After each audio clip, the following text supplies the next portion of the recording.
Hey, I got some amazing news to share with you today.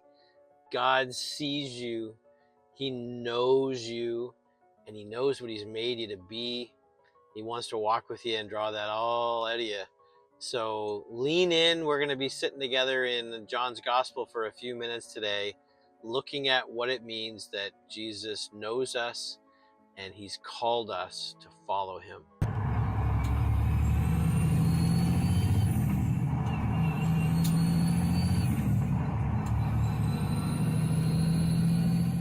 Hey, welcome to the Father Trucker.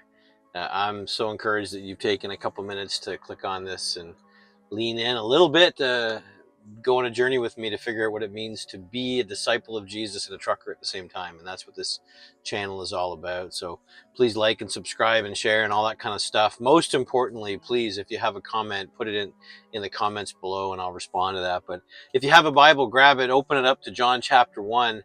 We're continuing a bit of a journey through the Gospel of John, listening to the things that Jesus said. And I just find this one to be extremely encouraging. So I hope it is for you too. There's this thing that starts taking place. Last week we talked about these disciples that had been following John the Baptist, and now they're following Jesus. And that's continuing. And so if you look at John chapter 1, beginning in around verse 40 and on to the end of the passage, there's this great dynamic that's taken place. And so what happens is Andrew, he sees Jesus, he figures out who Jesus is, he decides that this is the Messiah, the one we've been waiting for. And so he goes and gets his brother, who becomes known to us as Peter, but to him he was Simon. They were sons of John. And so he brings Simon Peter to Jesus and says, look, this is the Messiah. This is the one we were waiting for. This is the Savior of the world who's come in to take away the sins of the world. And so he brings Peter to Jesus. And when Jesus looks at Peter, listen to what he says down in verse 42. It says, he brought him to Jesus. Simon is brought by his brother to Jesus. And Jesus looks at him and says, so you are Simon, son of John. You shall be called Cephas, which means Peter. See the dynamic going on here. So Andrew brings his brother sees Jesus, but more importantly, Jesus sees Simon. He sees who he is. He looks into his heart and soul and says, I see you, Simon. I see who you are. And I see, even maybe more importantly, I see who I've made you to be. You're going to be Peter, the rock. And then it goes on a little further down. They're now deciding they're going to follow him. And so Philip, who is from the same town as Andrew and Simon, he then comes. You see the dynamic, right? They go back and they tell two friends, and they come and they start to follow.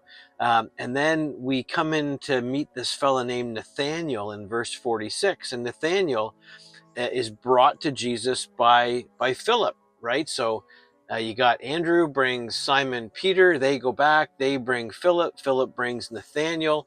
And when Nathanael comes before Jesus in verse 47, he comes to Jesus and Jesus says, behold, an Israelite indeed, in whom there is no deceit. So see it again. Jesus looks into the heart and soul of Nathanael, and he recognizes him, sees him for who he is. This guy's solid. This Nathanael is not a fake. He's not a charlatan. He's not all show and no go. This is somebody who has some character and integrity. And so he calls him out. And Nathanael's kind of like, yeah, whatever. But then he says to him, he says, before Philip called you, when you were under the fig tree, I saw you. And Nathanael's eyes are open. He's like, wait a minute. Nobody saw me when I was under the fig tree. I was there by myself. And Jesus says, yeah, actually, I saw you. I saw you there. And so then Nathanael recognizes that this is the Son of God, the Messiah who's come to take away the sins of the world. So then he decides to follow him, right? And then listen to how this little passage ends. In verse 50, it says, Jesus answered him, Nathanael, because I said to you, I saw you under the fig tree. Do you believe?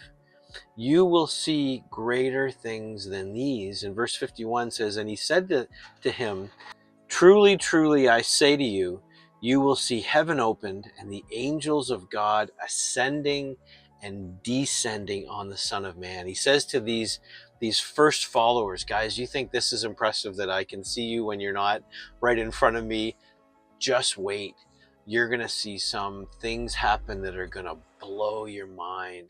But they all link back to Jesus calling them to follow me. It happens in verse 43 with Philip. He says, follow me. He says to Peter, follow me. He says to Andrew, follow me. He says to Nathanael, follow me. He says to you, follow me. He says to me, follow me. And here's the deal.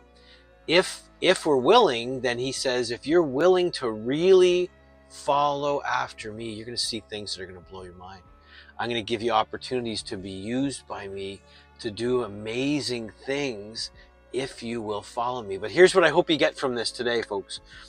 Truckers out there, brothers and sisters, people who are trying to follow Jesus, he sees you. He knows you. He sees you when you're sitting under the sign at the Flying J. He sees you. He sees you when you're stuck in traffic like I was yesterday when the highway was closed because of a horrible fatal collision. He sees you. He sees you when you're weary. He sees you when you're weak. He sees you when you're struggling. But more than that, please hear this. He sees the potential in you. He knows who he's made you to be. And he invites you to come and follow him because he's going to draw that all out in you.